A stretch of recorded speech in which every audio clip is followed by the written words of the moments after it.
haunting family reunion discovery. I found the dusty old videotape in a box while cleaning out my grandmother's attic. It was labeled Family Reunion 1978, and I thought watching it might be a nostalgic trip into the past.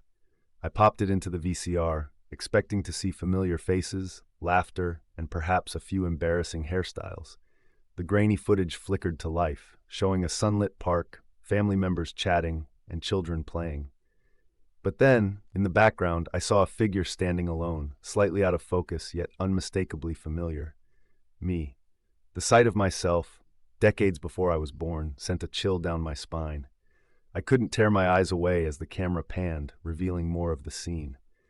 My doppelganger stood motionless, staring directly into the lens, a slight smile on their lips that mirrored my own.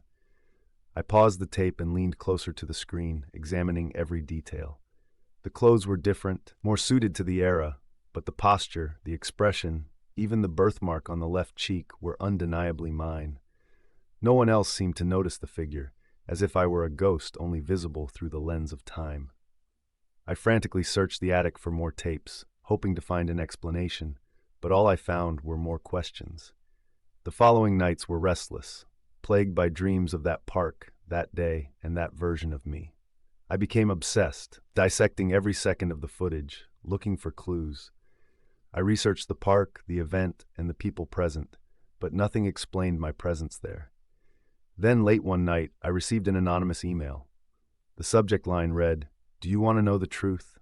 It contained a link to a private online forum discussing time anomalies and people caught out of time.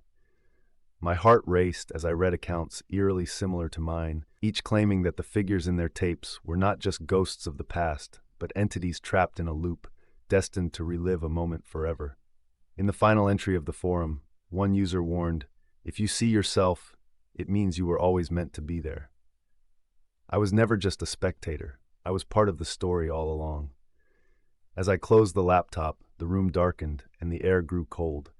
Suddenly, the TV turned on by itself, the same tape playing once more, but this time, the figure in the background waved. I watched in horror as the camera zoomed in, the face becoming clearer, more menacing.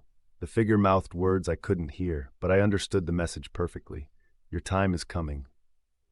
The screen went black, leaving me alone in the silence, knowing that somehow, somewhere, I was already there.